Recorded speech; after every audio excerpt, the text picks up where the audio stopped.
Thank you, Stuart, Ambassador. It's really a pleasure to see you after all these years, and we meet again, and it's only a pleasure.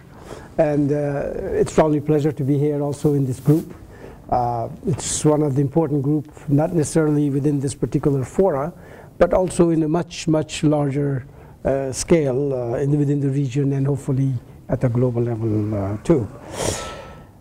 My today's sort of reflections and thoughts are basically on the Silk Road Initiative. Before I start, I need to introduce Afghanistan. You know very well. First of all, most of you are from our region.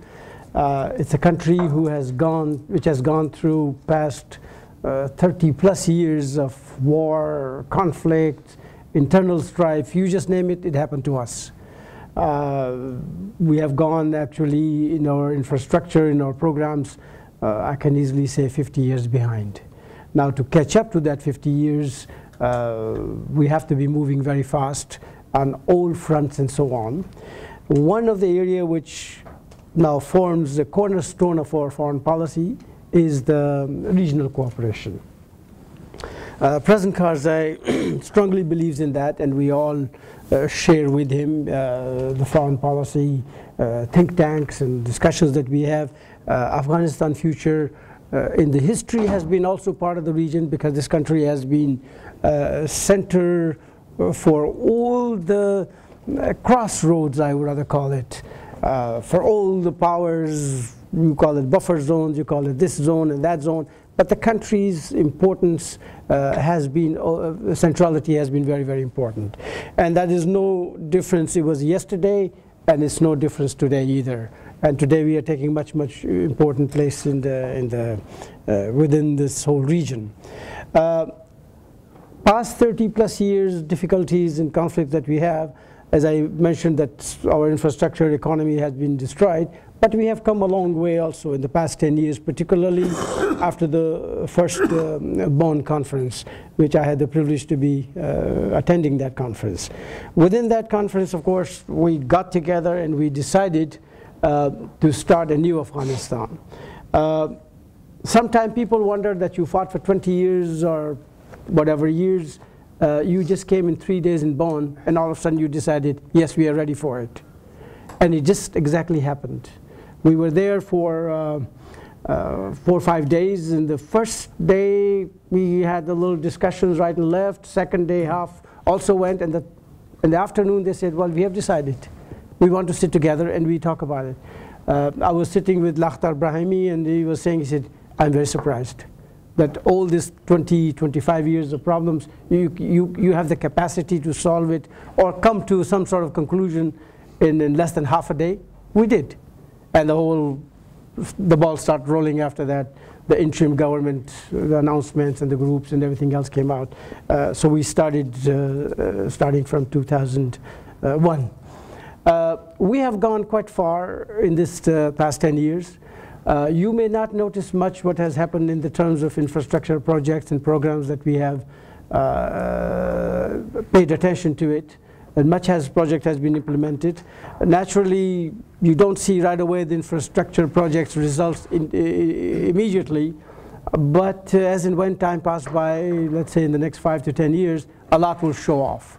And once it shows off, well, I'm also calling Afghanistan as the next future emerging market. Hopefully I'm correct in my assessment, but that's the way that the trend is. But that trend could also be maintained if we are not self-centered. We are to be thinking a little bit now within the region-wise, and that is where a number of initiatives, areas comes in from the Kabul conference, from London conference, and so on. All the attention that we are paying to the region, we will continue to do so in the future as well. But as part of many initiatives that the government takes, institutions takes, individuals takes, last year in a regional conference in Istanbul in 2010, we had the conference itself, which now next will be in Dushanbe, because it's a continuous series of conferences. Delhi was Islamabad, and then Istanbul, and now will be Dushanbe. But the lot in Istanbul last year, there was a specific segment called the Academic Forum. And within the academic forum, we have all kinds of issues relating to Afghanistan and so on. I took the liberty to launch an initiative on the Silk Road. Silk Road, I need not to say it's a word which existed since centuries, thousands of years, but just the name was Silk Road, and I thought it would be a great idea to have some sort of program for, actually my intention was to be a little bit Afghan-centered.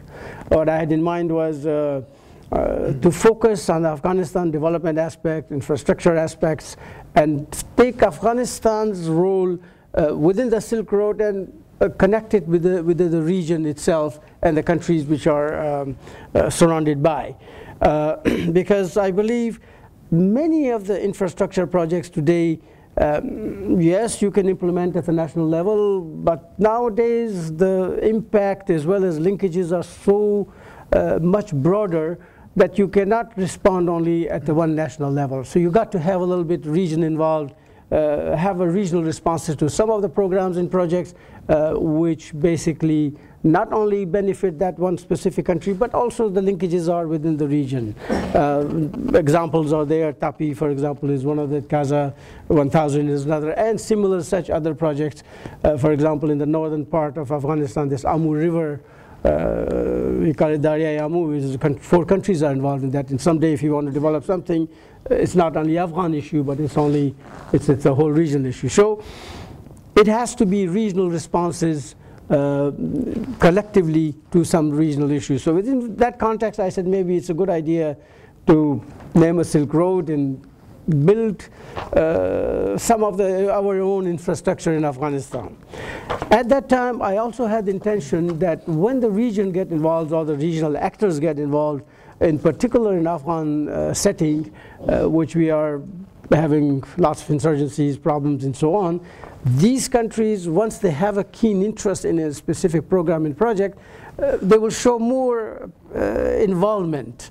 More involvement also in the terms of getting into the peace creation process. So that will help to protect their little sort of contribution. It will, end of the day, result in Afghanistan peace and peace issues, for example, will be covered also. So that was the next thing I had in mind when I launched. So infrastructure, economic development, those issues were the first. Second, it will contribute to the peace process itself and peace creation within the regions that each our neighbor actor will be involved in that part, because they have to protect their investments and their involvement. So within that parameters, we went further, and it was very much welcomed by Turkey, basically. They even wanted us to join in that, and so we left it to that end until I hear very positive news in Chennai. Secretary Clinton picked up and she says, this is it, we want to go. United States will fully support and endorse the Silk Road Initiative. We call it new now. We added one other word to it, which is perfectly fine, very good. And then the ball starts rolling. I was, and continue to be in touch with the State Department, and we were exchanging all kinds of ideas and emails how to go about it, until we came up with some thoughts in New York a month and a half ago during this General Assembly period, where the German Foreign Minister said, well, I will host a meeting in New York with the co-chair Afghanistan and the United States on the whole new Silk Road Initiative, which was perfectly good, and they invited more than 25 foreign ministers. This was a good launch. It also provided an opportunity for many countries to reflect on it and give their initial reaction, opinions, which was very positive. Most of participants endorsed and supported this initiative. Maybe there were 1 or 2, 3, maybe sort of kept a little distance. Russia was one of them. Chinese has some sort of questions, because they were wondering why new, because Silk Road has been traditionally starting from China, and it's an sort of old name, and let's keep it that way. But that's, end of the day, I think it would work out. So there was no political difficulty within that part. So that part has been taken care. The commitment on the part of the United States, and I hope with the other donor countries, were also there. We continued this particular issue further. I launched it at the U.S. Second CENTCOM meeting in Tampa last year. So the issue is coming very important, but let's see how we can go. The success will depend anyway on the basically involvement of all the regional actors, their contributions, the donor community, and of course Afghanistan's capacity to make sure this initiative goes for it. Now, this initiative, naturally, my personal view was to help Afghanistan because our infrastructure, as I mentioned, was literally in a total disaster, and our programs, which I focused on, for example, the railroad programs, the transport program, the corridors program on the transport side, building more networks, electricity transfers, oil and gas programs and projects. So there were approximately 18 programs and projects were identified within this sort of program. Now, not necessarily all of them are Afghan-centered, most of them are, but it also involves our regional countries, Uzbek, Tajik, Turkmens, as well as Pakistan, Iran, and so on.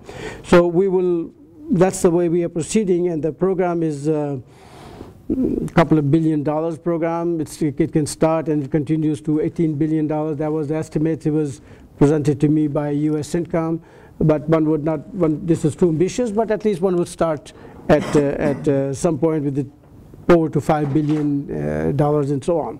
So first, within the Silk Road, we are focusing first on the national programs, national issues, and then later on go for it further for the involvement of the region. Now, this is our Afghan vision was, but again, this program could be much region-wise because now many countries are showing interest, many countries want to be participants in it. Let's see how one can develop further.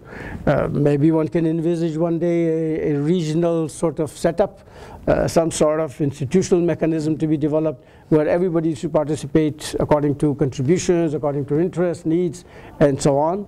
That we can certainly develop it because the program is still in the initial stages of development.